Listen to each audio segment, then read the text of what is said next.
Welcome to another conversation. We are so excited to have Dr. Susan Blackmore with us this morning or this evening for you. And we are going to hit a bunch of different topics all in a half hour. So it will be like a fire hose. And Sue has graciously said she is going to help us here think through some tricky different areas related to psychology, spirituality, free will, determinism, consciousness. So we'll try and hit as much as we possibly can this morning. Thanks for coming on, Sue. It's a pleasure. I look forward with some trepidation to these tricky questions. So Sue is an atheist author, best-selling author, and she's also a psychologist. So she has done a ton of debates, a lot of great books out there. We will put the links at the bottom, so check her out on Amazon. A lot of writings on consciousness, free will. I love some of her stuff on paranormal activity. I think that's fascinating in combination with being an atheist as well. So Sue, maybe we start there just in terms of, I heard you say to Jordan Peterson, and you guys should definitely check out that conversation she had on Unbelievable, the show. That was just an excellent conversation. Frustrating conversation. Right. So, but one of the things that I really like that you said on that conversation was naturalistic shortcomings. You know, there are some. We just had a debate with some more militant atheists, and they wouldn't say that. They would say naturalism as a worldview completes just about everything about reality. What are some of those shortcomings, perhaps? And maybe it's the near-death experiences or paranormal activity that has to do with it. Help us think through that one. I've not heard that phrase used, but if I understand what you're getting at, if paranormal events, paranormal powers existed, then they would threaten completely the naturalistic worldview. As you may know, I after having an extraordinary, dramatic, long mystical experience, out of body and mystical experience back in 1970, I mean, that's 50 years ago, I became convinced of all these supernatural things, i.e. not naturalistic view of the world. And that's why I set out to do a PhD on parapsychology and many years of research thereafter. And I never found any convincing evidence for any paranormal phenomena. And I don't think they exist. It's an empirical question. There could be evidence that would make me change my mind back again, but I haven't met any. And that includes near-death experiences. I think our brain science and neuroscience is now so excellent that it's got a long way to go, but it's so good now that we really know exactly how out-of-body experiences work. We know where the tunnels and lights and things come from. How all that happens and why. There's still a lot of questions to ask about near-death experiences, but personally, I don't find any of the so-called claims of veridical vision at a distance, you know, the teeth in the drawer and the shoe on the ledge, and these, with near-death experiences, the same half a dozen classic cases come up again and again, and they've all been shown to have shortcomings. So I don't personally think that threatens the worldview at all, paranormal phenomena or near-death experiences or out-of-body experiences or any of those. I don't really think that anything threatens it in the sense that paranormal phenomena would, but I do think that if you take I'm not a materialist.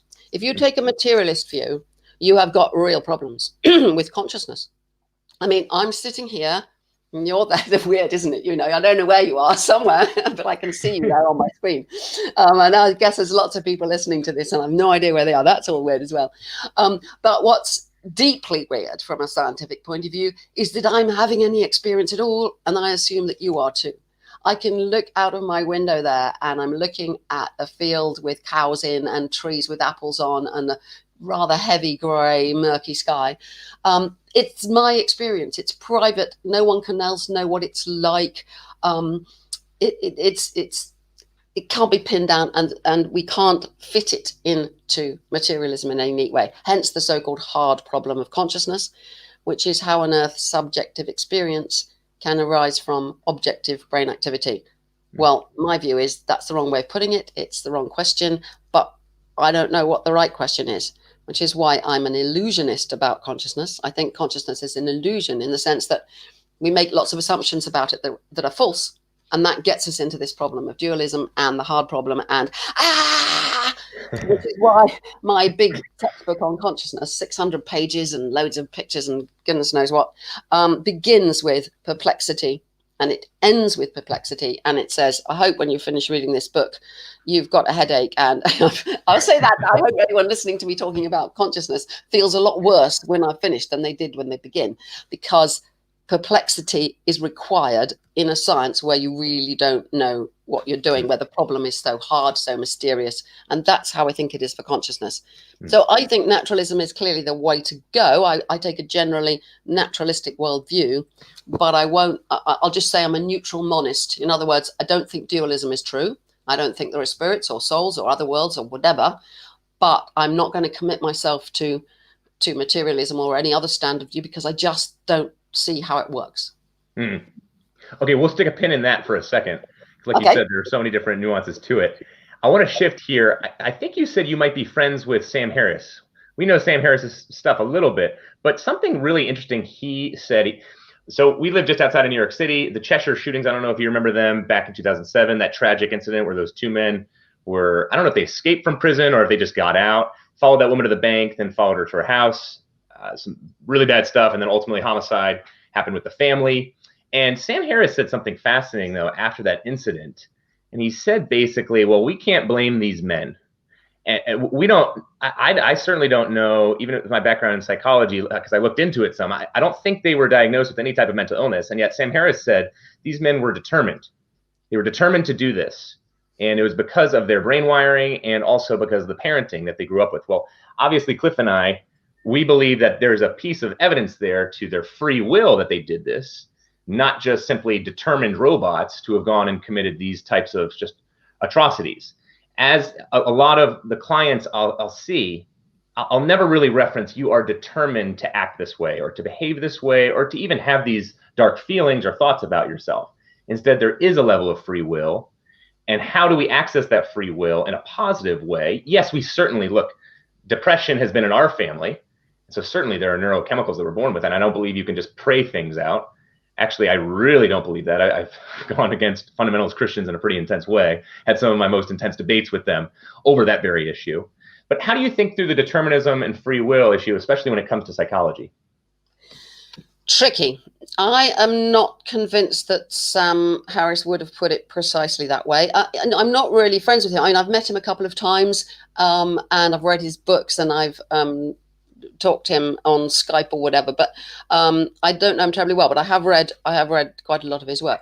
But I will speak for myself rather than him. We share a view that free will is an illusion. And I want to be absolutely clear what I mean by that. Same as saying consciousness is an illusion or the self is an illusion. I mean, it's not what it seems to be. Now, what do you think free will is? I mean, before I go any further, what do you mean by free will?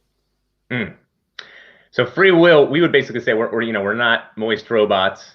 Instead, we're not determined. Certainly neurochemicals, certainly behaviorism, certainly our upbringing plays a role. And yet ultimately God, being a God who's not determined himself, but he has a free will. And Jesus Christ, when he was here and obviously still sitting at the right hand of the Father, has a free will. So we have been created to not simply be machines or robots, because we know that machines and robots can't even. Machine? I mean, you've admitted there's a whole lot of machinery going on.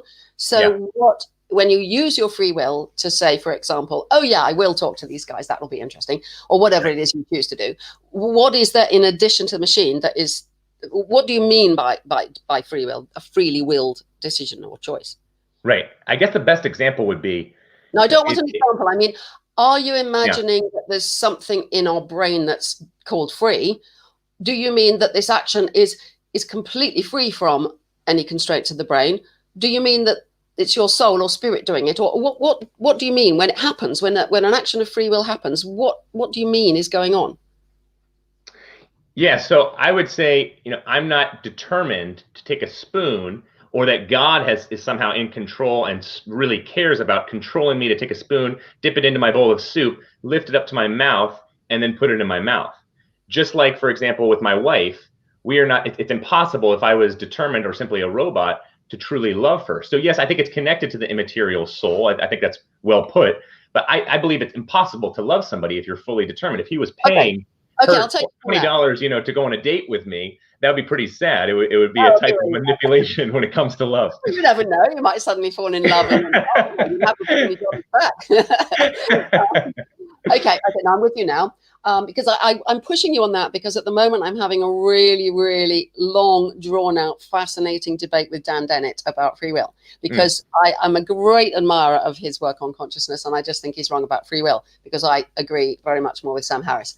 So coming back to your question then, I would say that we are not robots. I mean, the mechanisms that drive our behavior are far more complex than any existing robot or any probably that there's likely to be for quite a long time.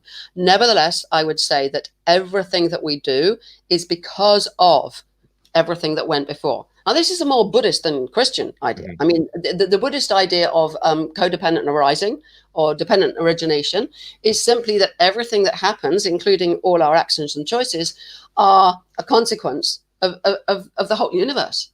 And this is why, in a mystical sense, I would say, the universe is all one. It's not us with our brains and souls or whatever, separate from a world. Actually, and you see this very clearly in psychedelic states and mystical states, it's unity. It's all one. So I would say that the reason we make our choices is all because of all these things: our genes, our memes, when we were where and when we were born, what were our parents like, what our upbringing was like. All of those things will contribute to it. Now, you quoted Sam Harris. As I said, I would be surprised if he put it exactly that way. But what I would say about those people was what led them to do those terrible things is all of those things. When and where they were born, their upbringing, their parents, their genes and memes, the whole lot. Not anything additional, not something extra that comes from God or is spiritual or immaterial in any way. It is all some kind of mechanism, but it's such a fluid, wonderful, living mechanism, dependent on life, dependent on these. Every neuron in our brain is itself a living organism, communicating, and it's just wonderful. Now, what you may think important about this is what you do with people like that. And this is where I've been arguing with Dan Dennett a lot. Many people think that if you say, well, those guys couldn't help it, as it were, they had to do that given their life, then you might take the wrong step, I would say, and think, well, therefore we can't punish them because it wasn't their fault. It wasn't their free will. No, but we ask a different question about what we do with people like that. Really wicked people who've done terrible things. If we say they did it because of all their background and it's nothing to do with free will, then we can't kind of say they're an intrinsically bad person and we must use retribution against them because they're bad. What you say instead is, what should we do to try to prevent those people doing the same thing again, or to prevent other people doing similar things to what they did, or to help these people rehabilitate and live a better, more useful life? And then you would ask them, well, should we put them in prison because they're a danger to the rest of society, so we would imprison for that reason, or would we put them in prison as a deterrent? There were lots of reasons why we would imprison or fine or do other punishments to try to prevent those behaviors, while understanding that an awful lot of it goes on because people have the most appalling childhoods and they never learn what it is to be empathic or loving, or some of them have problems with their brains and they're just psychopaths from the start. We would study all those things and build, I think, a better society and a better attitude towards crime and beastliness and ghastly things people do, without believing in this magical odd thing called free will. So to that extent, I would agree with Sam, but I wouldn't put it in the way that you had put it. Sue, one of my pieces of evidence for the existence of God is love. My mom and dad love. Ridiculous. That's completely bonkers. Sorry, I mean, I didn't mean to leap in like that, but why? It just doesn't make any sense to me at all. I can see how if you're brought up in a religion that keeps teaching you that. Oh, I'll tell you a story. I was brought up Church of England, and then I went to a Methodist school, and I became I just started doubting it, I think, as many kids do. So by the time I went to university, I was pretty much an atheist and stayed that way until in my mid-20s, I fell in love. Real deep bang, wonderful. We got married within 5 months and, it was wonderful. And briefly, both of us went back to church. I understand why you say that. So forgive my laughter, but I hope you will understand where I'm coming from. I could see that, but it's not logical. It doesn't make sense and it doesn't help. if you think about love in another way, the basis of love from evolutionary purposes is the kind of species that we are, and we are a much more complex and much more complicatedly evolved than our nearest relatives, the other great apes. Nevertheless, we have things that you see all over the place in biology. We have kin selection, the need to care for and love relatives because we share their genes. We have reciprocal altruism. We're a kind of species, like many others, that actually watch other people, what they do, decide whom we can trust, whom we can't trust, how we can share things with, and find pleasure in sharing, because that's an evolved way that our minds work, to enjoy helping other people because they'll help us. All of those things form a kind of a basis. And then if you think of what our minds are like as a human being, let's say someone in their mid-20s who has been through 25 years of education, of meeting people, of having loving parents or not loving parents, of having all the relationships they've had, then two people meet who have whatever it takes, and it's wonderfully mysterious, not in an incomprehensible way, but mysterious in like it's beautiful and hard to pin down. Two people can just mesh. That the things they know, the things they feel, the experiences they've had, bring those two people to have this extraordinary. Sue, that's beautiful, Sue, but I'm not talking about romantic love. Okay. I was at Duke University, and a student stepped out of the crowd and said, "Why do you believe that God exists, Cliff?" And I said, "One of my pieces of evidence is love." He said, "Love does not exist." I said, "Fine, then please explain to me why Mother Teresa works among the dying in Calcutta, India." He said, "Oh, that's simple. A drive to protect the genetic pool and promote the genetic pool." I said, "You got to be kidding me. You actually think that Mother Teresa is motivated to work among the dying in Calcutta, India, because she has a drive to protect the genetic pool? Give me a break." My experience of life is that we human beings have a free will, meaning by that we can choose to love or hate. I have never heard of a porpoise forgiving a shark for eating a porpoise friend. But I have noticed that human beings have the ability, if they choose, to forgive instead of to seek revenge, to work freely for the well-being of somebody else. That is a solid piece of evidence that reality is more than just matter and energy. There must be some type of God. Now, how do you respond to that? I respond to that you're getting very aggressive and you're defending an indefensible position. There is absolutely no logic to what you've said at all. Let's take, I talked about romantic love there. Let's talk about other things. Now, you talked about porpoises. Well, there have been cases of porpoises actually helping human beings. There are more cases of whales helping human beings. These animals with very large, complex brains also have the desire to help others. Rats, there are many examples and experiments on rats where if a rat is trapped somewhere and can't get food, another rat will bring it. I mean, they're all there earlier on. Now, let's take other kinds of love. Now, the practice that I am not a Buddhist, but I have practiced Zen for 40 years, and the love comes into that a lot. And as you know, Buddhism has no God. It's an atheist religion, if you like. Mm-hmm. And the ideas don't require any paranormal or supernatural ideas at all. And yet love is intrinsic to anybody who takes up a spiritual practice. In my case, I meditate every day and have done for decades.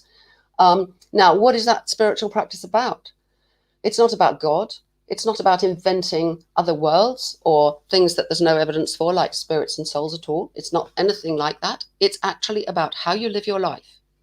And you come to the same conclusions that many Christians come to, that the best way to live a life is not selfish. It's not caring about, I'm so important, I must be famous, although there's always that temptation, it's really good to get on a good podcast and loads of people hear your brilliant ideas.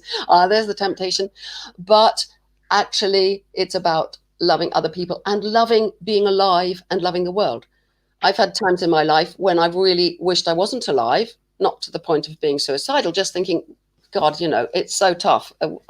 Why was I ever born, But I also have times much more in the recent years of really being grateful, and gratitude has a lot in common with love as well. And so to love those beautiful fields out there and those cows and my own chickens who lay me eggs every day, love comes very naturally if you practice love. You do not need the kind of beliefs that you were talking about. I'm not trying to criticize you for having those beliefs and that's your way to think about love, but I think it's quite unnecessary to invent all those ideas about God and spirits and free will Well, and all Stu, of I'm that. not criticizing you for believing whatever you choose to believe, okay? This is not an issue of criticizing people, all right? It's an issue of where does the evidence lead to. Now, you use the term very wicked. So if there is no God, there is no mind prior to the human mind that defines what's wicked and what's good. I agree. In other words, it's the creation of the human mind, which means certainly my human mind is not more intelligent than yours. That's for sure. That's obvious. Which means there is no objective wickedness, no objective goodness. It's all relative. But you use the terms really wicked. So, see, my point would be the way you live your life clearly points us to objective wickedness as opposed to objective goodness. The only way those values can exist as objective properties, I would think, is if there is some mind prior to the human mind that defines what's wicked and what's good. Does that not make sense? It makes sense, but I think it's wrong. There is a huge, long philosophy over thousands of years. The whole philosophy of morality, the whole philosophy of good and bad and the nature of evil. I mean, thousands of philosophers over thousands of years trying to deal with this. And humanism and John Stuart Mill and people like that who really struggled with what basis can we have? And in the end, I would agree with the majority that there is no absolute right and wrong. There is no absolute good and bad. I used that rather excessive term, evil. You gave a horrible example. I was using that not at all in a technical sense, but in a, like, we know what you mean when you say that kind of thing. I think one of the wonders of science is how we understand how the most amazing complex things come out of simplicity. How we start with a mindless brew of chemicals, and because they become self-replicating and set up an evolutionary algorithm to produce design out of nowhere, we have all these amazing things. And that, I would say, includes the capacity for thinking about what is good and bad. And you can take a humanist point of view and think it really matters the happiness and pleasure of humans, or you can take a view of the planet or of different species. There are so many different groundings for thinking about good and evil. I'm not a philosopher and certainly not a philosopher and expert on that, but I do think it is not the case that there was anything prior or that there is anything absolute or fixed about good and bad. We make societies based on what we think is good and bad and try to make the best societies in that light. And of course, if you were an Islamic fundamentalist, then what is good is totally different from what you would think as a Christian or what I would think as an atheist as being good. Yeah. So just one, if we can go back for a second, because I agreed with a lot of what you said in terms of purpose and the psychological piece. It's interesting. I noticed kind of with your discussion, two areas that I had a little bit of an issue with was when you talked about gratitude. And I believe that you can have gratitude without a God, obviously. But I think durably and logically, it makes more sense to have gratitude to God, something transcendent for being here on this earth and for the earth in general. From an atheistic perspective, I think that's a lot more challenging. You can still have gratitude, though. I wouldn't go to that extent. And then the second one is, I liked that you talked about purpose. I thought it was interesting, though, that Peterson kind of disagreed with you on this one in terms of saying that your writing clearly shows that you do have purpose. How much time, how much activity, obviously, how you are so focused in your writing and good at it. I think it's interesting how Camus, obviously, the existentialist, atheist, would frequently say, it's the one question modern man has to ask is why not commit suicide? Because there's ultimately no meaning and purpose. And Steve Jobs struggled with that one before he died of cancer and saying, oh my gosh, all this wealth I've accumulated, all the experience, all the expertise, is it literally with a click of the mouse all going to go away? And so I just wonder, operating on a principle of ultimate purpose. So again, back to the psychological view of things and the armchair psychotherapist here, when I'm dealing with somebody who has depression. So for example, I have a woman I was counseling years ago who ended up in a psych facility because she put all of her purpose and focus into being a great artist, and that was it. Now, I understand if she could detach a little bit from the Buddhist perspective, that would have helped. But I think ultimately understanding that there's a purpose, that there's a beauty to this world, that there's order to this world, and that God can create us for an ultimate purpose, not just a purpose in this world, it points to great evidence beyond simply more so of a naturalistic, perhaps even Buddhistic view of things. You talk there about gratitude and about purpose. I think both of these emerge out of being the kind of animals that we are. So where does purpose come from? It comes from everything that we know. My whole life, just to be selfish about it, if you like, was one of being born into a complex society with parents who sent me to a good school and taught me to behave in a certain way. And there are inner drives in any animal to, eat and have sex and do various things like that. But we're so much more complicated that with our education, we find, oh, something's really interesting. We also hunt for answers. Now, this is what you're doing. You're asking questions and wondering, and you keep coming back to what I think is just a dead end, a red herring. It's more than that. It's a cop-out. Instead of really trying to find out where these things come from, you say, oh, God did it. End of story. You can't really do anything, and you can't have any evidence, and it's the end of the story. So to me, a much more worthwhile and helpful way of thinking about it is, well, where does purpose come from? And it comes from our genes, our background, our environment, everything that's happened to us. We're constantly driving. Now, one of the great drivers is selfish. It's about protecting this, what I would say, illusory self, this kind of, the real Sue Blackmore who's in there, the one that was God-given and the soul that was put in at birth or whenever you think it was or whatever. But actually, the more neuroscience we learn, the more we can understand how the sense of being a self like that is built up within the brain. There's various areas, temporoparietal junction, connecting with frontal lobes and all sorts of things that we're beginning to learn now about that sense of self. It's a representation, a model of something that isn't really like that at all. Something that has consciousness, has free will, and so on. Whereas actually, it's this whole person, this whole body here, with its life, that has purposes because of the way it's built. Now, if you're lucky and you live and you meet with really good people, clever people, and you have all the education and the questioning, and if you're living in a society, this is fundamental, that values doubt and questioning and inquiry and curiosity over blind faith, then you will find you have all these purposes. Some of them are purely selfish, to make myself famous or important or to make people love me. That's a very common one, because biologically, I said this earlier, biologically, if we're in the game of reciprocal altruism, well, that's very low down in our makeup, but it's fundamental in the sense of being underneath. Reciprocal altruism means you really want to help out people who will help you, and so on. Then you get these unpleasant purposes of sort of showing off, virtue signaling to try and make people think that you're great. You want to be, want people to think you're fantastic. Then, if you're lucky, you find ways of realizing that actually isn't the way to happiness, that you just get yourself in a right kind of selfish mess that way. And there are other ways of living, and we come back then to gratitude and love and all of those kinds of things.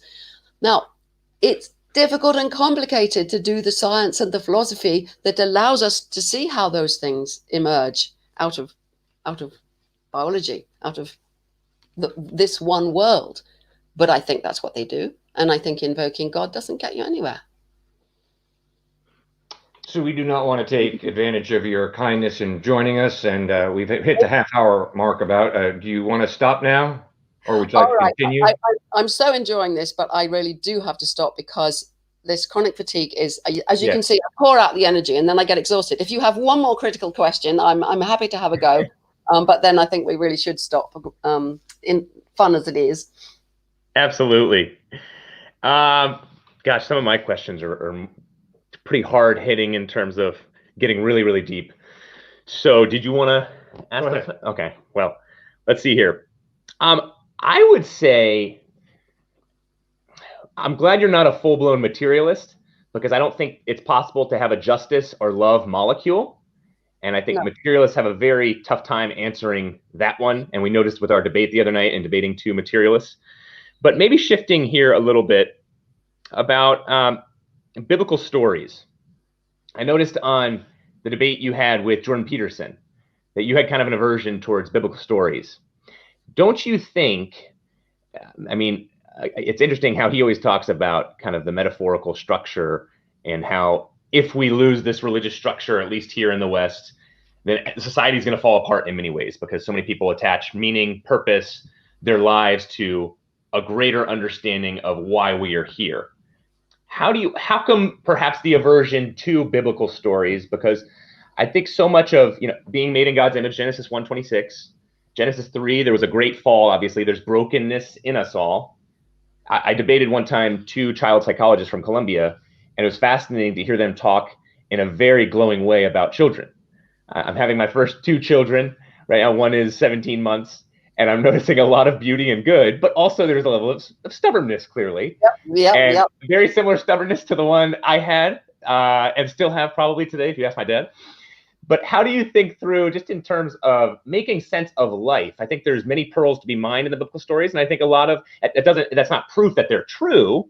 And yet I think the existential emotional connection and fulfillment that we find in them, a lot of what Peterson talked about is certainly evidence that these stories did occur and that we can chart our lives in a way that jives with them and gives us purpose.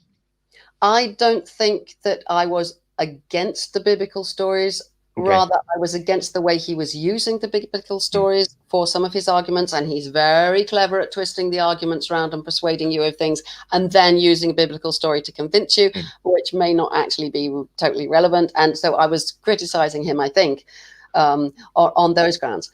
My view of the biblical stories would be that some of them are very helpful in terms of the kind of important things we were talking about, love and gratitude and what's the purpose of life and all of that kind of thing. But some of them are, you said, God made us in his image. I mean, we know that is not true. It cannot be true that God made us in his image because of the way evolution works. Evolution is an open-ended process that if anything had been different at any point might have led to a completely different species taking on the role that we have. It's very, very likely that at some point you will get a second replicator like memes and you will have language and some kind of animal that has language and communication. And if it also has hands and can manipulate things, which whales don't, even though they communicate and have some sort of language. So these things will come about, and therefore, it wasn't necessary that this planet ended up with humans that look like this and behave like this and have these kinds of capacities for different emotions, and therefore the idea that God made us in his image is incoherent. But that's not a story. Well, I suppose it is kind of a story. But I think in our culture, I mean, I live in what was basically a Christian culture. I mean, in my country, in Britain, less than half people now call themselves religious or adhere to any religion. Of those majority of people, they're not all atheists, a lot are agnostics and various things. But religion is no longer a very powerful force here that it is, for example, in the United States. But nevertheless, some of the stories are still quite inspiring. But then, I don't personally find them terribly useful, but some people do. That's fine, as long as you don't think they actually mean that God did this or that, or that Adam and Eve. I mean, one of the things that you get from them is the wickedness. Okay, we're flawed creatures from the start. You talked about the little one. I've got 2 grandchildren, aged 2 and 5. So that's why I was smiling at the joy that they give me. But gosh, they can be naughty and difficult at times. They have to be, because they've got to challenge their parents. They've got to test the boundaries. That's all biological as well. That's how and the sibling rivalry and all that kind of stuff, which is much more well understood now in the psychology of that. And so. That's how we are, and those stories, I think, are not going to help us if they teach us that we're intrinsically bad. I think that's really harmful, and I really dislike that in Christianity, in Islam, anywhere that you find it, that you are, there's original sin. Well, no, there's original what we just are, and if we're lucky and have the right ideas and live in the right kind of a place, we will transcend a lot of that, and we will be more capable of love and understanding and just joy at the universe. So a story that we're intrinsically evil, nah, I don't think it's helpful at all, and I'd rather we didn't have that. Right. Well, what a note to end on. Let's not be intrinsically bad. Just wrapping up. Okay, those are fascinating points, because we would agree, obviously, if God gave us indelible worth and value, and an idea that I really like, again, going back to saving a life who is going down a really depressed or suicidal route. I mean, ultimately, God gave us this life. At least we believe that. And if God gave us this life, then ultimately, who are we to take our lives? And perhaps that can be blunt, and yet I've found that to be tremendously helpful for people who I've offered counseling to. And another piece is, so I disagree with Sigmund Freud, obviously, on many, many things. But I do like what he said in terms of, I really don't. He would agree with Christians, though, even though he's an atheist or Jewish atheist, he would agree with Christians on original sin. And I think in terms of, if you really dig deep down, we are a mixture of goodness and badness. I'm going to give a strong view from myself here, which is that each of our individual lives should be our own. If we want to take it, we should. And I'm really in favor of the right to die, that when we get old and ill, it is not God's life in here. It is my life. And I have responsibilities to the people who care about me, and I would need to think about that. But in the end, it should be my life. And if I feel that it's coming to an end, either because I'm miserable, which of course we'd rather help people to get out of that, and very often psychotherapists like myself do, but more if you're in great pain and an incurable illness, or you're just really old, like I've seen my parents going, I just want to die, I've had enough, please, why can't I go?